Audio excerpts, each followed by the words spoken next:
Welcome to kitchen diaries. ಇವತ್ತು ನಮ್ಮ kitchen ಡೈರಿಲಿ ಸಬ್ಬಕ್ಕಿ ಮತ್ತು ಕ್ಯಾರೆಟ್ನ ಉಪಯೋಗಿಸ್ಕೊಂಡು ಒಂದು ಹೆಲ್ದಿಯಾದ ರೀತಿಯಲ್ಲಿ ಪಾಯಸ ರೆಸಿಪಿನ ನಿಮಗೆ ಮಾಡಿ ತೋರಿಸ್ತಾ ಇದ್ದೀನಿ.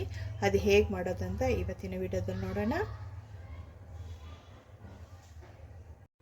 ಮೊದಲಿಗೆ ನಾನು ಇಲ್ಲಿ 1 ಕಪ್ಪಷ್ಟು ಸಬ್ಬಕ್ಕಿನ ತೊಗೊಂಡಿದ್ದೀನಿ. ಸಬ್ಬಕ್ಕಿ ನೈಲಾನ್ ಸಬ್ಬಕ್ಕಿ ಸಣ್ಣದಾಗಿ ಬರುತ್ತಲ್ಲ, ಆ ಸಬ್ಬಕ್ಕಿನ ತೊಗೊಂಡಿದ್ದೀನಿ. ಅದನ್ನು ಒಂದು ಬೌಲಲ್ಲಿ ಹಾಕ್ಕೊಂಡು ಎರಡು ಸಲ ನೀರು ಹಾಕಿ ವಾಶ್ ಮಾಡ್ಕೊಳ್ಳೋಣ. ನೋಡಿ, 2 ಸಲ ವಾಶ್ ಮಾಡ್ಕೊಂಡು ಬಂದಿದ್ದೀನಿ. ಈಗ ಇದಕ್ಕೆ ಸ್ವಲ್ಪ ನೀರನ್ನು ಆ್ಯಡ್ ಮಾಡಿ ಒಂದು 10 ನಿಮಿಷ ಸೈಡಲ್ಲಿರೋಣ. ಹಾಗೆಯೇ ಸೈಡಲ್ಲಿ ಇಡೋಣ.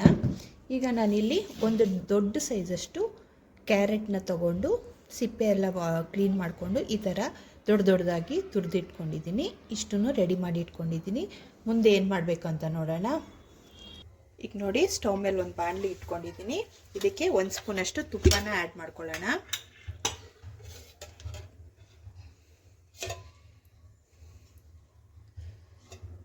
ನೋಡಿ, ತುಪ್ಪ ಹಾಕ್ಕೊಂಡಿದ್ದೀನಿ. ತುಪ್ಪ ಚೆನ್ನಾಗಿ ಮೆಲ್ಟ್ ಆಗಲಿ ಪೂರ್ತಿ. ತುಪ್ಪ ಮೆಲ್ಟ್ ಆದಮೇಲೆ ಇಲ್ಲಿ ನಾವು ತೆಗೆದಿಟ್ಕೊಂಡಿರ್ತೀವಲ್ಲ ಕ್ಯಾರೆಟ್ ತುರಿನ, ಅದನ್ನು ಇದಕ್ಕೆ ಸೇರಿಸ್ಕೊಂಡು ಒಂದು ಸ್ವಲ್ಪ ಹಸಿ ವಾಸನೆ ಅಂದರೆ ಸ್ವಲ್ಪ ಕ್ರಂಚಿನೆಸ್ ಹೋಗೋವರೆಗೂ ಸ್ವಲ್ಪ ಹುರ್ಕೋಬೇಕು. ಒಂದು 1 ನಿಮಿಷಗಳ ಕಾಲ ಇದರಲ್ಲಿ ಹುರ್ಕೊಳ್ಳೋಣ, ತುಪ್ಪದಲ್ಲಿ ಹುರ್ಕೊಳ್ಳೋಣ.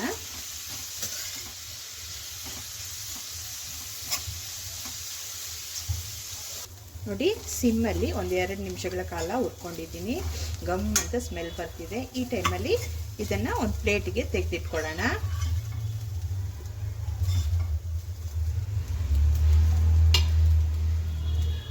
ಈಗ ಅದೇ ಬಾಣಲಿಗೆ ಸ್ವಲ್ಪ ತುಪ್ಪನ ಹಾಕ್ಕೊಂಡು ನಾವಿಲ್ಲಿ ಕ್ಲೀನ್ ಮಾಡಿ ಇಟ್ಕೊಂಡಿರ್ತೀವಲ್ಲ, ಅದನ್ನು ಸಬ್ಬಕ್ಕಿನ ಹಾಕ್ಕೊಂಡು ಒಂದು 2 ನಿಮಿಷಗಳ ಕಾಲ ಫ್ರೈ ಮಾಡ್ಕೋಬೇಕು.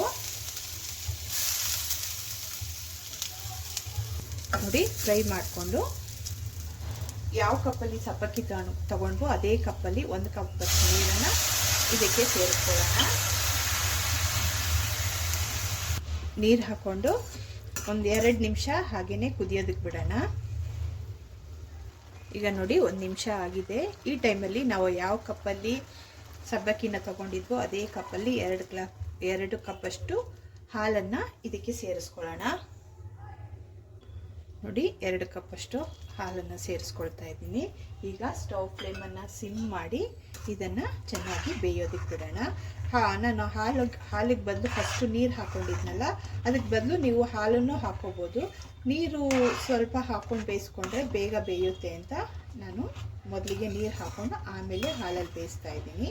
ಇದು ಚೆನ್ನಾಗಿ ಬೆಂದು ಬರಬೇಕು, ಚೆನ್ನಾಗಿ ಪಳಪಳ ಅಂತ ಮುತ್ತಿನ ಥರ ಒಳಿಬೇಕು. ಅಲ್ಲಿವರೆಗೂ ಇದನ್ನು ಬೇಯಿಸ್ಕೋಬೇಕಾಗತ್ತೆ. ನೋಡಿ, ಈಗ ಒಂದು 2 ರಿಂದ 3 ನಿಮಿಷ ಆಗಿದೆ, ಚೆನ್ನಾಗಿ ಬೆಂದಿದೆ. ನೋಡಿ, ಈ ಟೈಮಲ್ಲಿ ಈಗ ಇದಕ್ಕೆ ನಾನು ಯಾವ ಕಪ್ಪಲ್ಲಿ ಸಬ್ಬಕ್ಕಿ ತಗೊಂಡು ಅದೇ ಕಪ್ಪಲ್ಲಿ 1.5 ಕಪ್ಪಿಂದ 1.25 ಕಪ್ಪಷ್ಟು ಸಕ್ಕರೆನ ಸೇರಿಸ್ಕೊಳ್ತಾ ಇದ್ದೀನಿ. ಸಕ್ಕರೆ ನಿಮ್ಮ ಟೇಸ್ಟಿಗೆ ತಕ್ಕಂಗೆ ನೀವು ಸಿಹಿ ತಿನ್ನೋರು ಇದ್ದರೆ ಒಂದು ಸ್ವಲ್ಪ ಜಾಸ್ತಿ ಸೇರಿಸ್ಕೋಬೋದು. ಸಿಹಿ ಇಷ್ಟ ಇಲ್ಲ ಅನ್ನೋರು 1 ಕಪ್ಪೋ 1.25 ಕಪ್ಪಷ್ಟು ಸಕ್ಕರೆನ ಸೇರಿಸ್ಕೊಂಡು ಚೆನ್ನಾಗಿ ಮಿಕ್ಸ್ ಮಾಡ್ಕೊಳ್ಳೋಣ.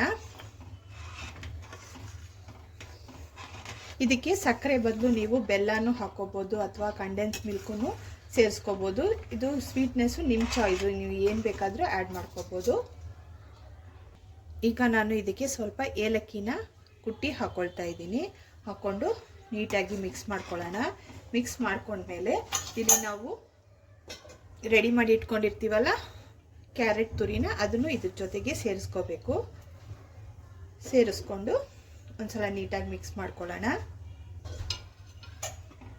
ಮಿಕ್ಸ್ ಮಾಡಿಕೊಂಡು ಸ್ಟವ್ ಫ್ಲೇಮನ್ನು ಆಫ್ ಮಾಡ್ಕೊಳ್ಳೋಣ. ಜಾಸ್ತಿ ಬೇಯಿಸೋಕೆ ಹೋಗಬಾರ್ದು.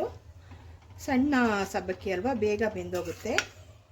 ನೋಡಿ, ಮಿಕ್ಸ್ ಮಾಡಿ ಸ್ಟವ್ ಫ್ಲೇಮ್ನ ಆಫ್ ಮಾಡ್ಕೊಳ್ಳೋಣ.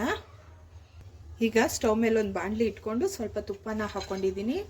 ಅದಕ್ಕೆ ಸ್ವಲ್ಪ ಗೋಡಂಬಿನ ತೊಗೊಂಡಿದ್ದೀನಿ, ಅದನ್ನು ಫ್ರೈ ಮಾಡಿ ಸೇರಿಸ್ಕೊಳ್ಳೋಣ. ಈಗ ನೋಡಿ, ಗೋಡಂಬಿ ಚೆನ್ನಾಗಿ ಬ್ರೌನ್ ಕಲರ್ ಬಂದಿದೆ. ಈಗ ಆಫ್ ಮಾಡಿ ಪಾಯಸಕ್ಕೆ ಸೇರಿಸ್ಕೊಳ್ಳೋಣ. ಈಗ ನೋಡಿ ಪಾಯಸಕ್ಕೆ ಸೇರಿಸ್ಕೊಳ್ತಾ ಇದ್ದೀನಿ. ನೋಡಿ ಸೇರಿಸ್ಕೊಂಡು ಚೆನ್ನಾಗಿ ಮಿಕ್ಸ್ ಮಾಡ್ಕೊಳ್ಳೋಣ. ಮಿಕ್ಸ್ ಮಾಡಿ ಇದನ್ನು ಒಂದು 10ರಿಂದ 15 ನಿಮಿಷ ಹಾಗೇ ತಣ್ಣಗಾಗಕ್ಕೆ ಬಿಡೋಣ. ಬಿಸಿ ಬಿಸಿಯಲ್ಲಿ ಚೆನ್ನಾಗಿರಲ್ಲ. ಅಥವಾ ಇದನ್ನು ಫ್ರಿಜ್ಜಲ್ಲಿಟ್ಟು ನೀವು ತಿನ್ಕೋಬೋದು. 1 ಗಂಟೆಗಳ ಕಾಲ ಫ್ರಿಜ್ಜಲ್ಲಿ ಇಟ್ಟು ತಿಂದರೆ ತುಂಬಾ ಟೇಸ್ಟ್ ಆಗಿರುತ್ತೆ. ಈಗ ನಾನು ಇದನ್ನು ಸರ್ವಿಂಗ್ ಬೌಲ್ಗೆ ಸರ್ವ್ ಮಾಡಿ ತೋರಿಸ್ತೀನಿ. ನೋಡಿ ಸರ್ವಿಂಗ್ ಬೌಲ್ಗೆ ಸರ್ವ್ ಮಾಡ್ಕೊಂಡಿದ್ದೀನಿ. ತುಂಬಾ ಚೆನ್ನಾಗಿ ಬಂದಿದೆ ನೋಡಿ, ಎಷ್ಟು ಮುದ್ದಾಗಿ ಕಾಣಿಸ್ತಿದೆ. ಈ ಹದಕ್ಕೆ ನಾವು ಬೇಯಿಸ್ಕೋಬೇಕು, ತುಂಬ ಬೇಯಿಸ್ಕೋಬಾರ್ದು. ಎಷ್ಟು ಚೆನ್ನಾಗಿ ಬಂದಿದೆ ನೋಡಿ, ಕಾಣಿಸ್ತಿದೆಯಾ? ಇದನ್ನು ಮಾಡ್ಕೊಳ್ಳೋದು ತುಂಬಾ ಈಸಿ. ಇದು ಕ್ಯಾರೆಟ್ ಎಲ್ಲ ಹಾಕಿರ್ತೀವಲ್ಲ, ಹಾಗಾಗಿ ತುಂಬಾ ಹೆಲ್ದಿನೂ ಕೂಡ. ಇವತ್ತಿನ ರೆಸಿಪಿ ಏನಾದರೂ ನಿಮ್ಗೆ ಇಷ್ಟ ಆದರೆ ಲೈಕ್ ಮಾಡಿ, ಶೇರ್ ಮಾಡಿ ಮತ್ತು ಸಬ್ಸ್ಕ್ರೈಬ್ ಮಾಡೋದನ್ನು ಖಂಡಿತ ಮರಿಬೇಡಿ. ಈ ಥರ ಟೇಸ್ಟಿಯಾಗಿರೋ ಪಾಯಸನ ಒಂದು ಸಲ ನಿಮ್ಮ ಮನೆಯಲ್ಲಿ ಟ್ರೈ ಮಾಡಿ ಹೇಗಿದೆ ಅಂತ ನನಗೆ ಕಮೆಂಟ್ ಮೂಲಕ ತಿಳಿಸಿ.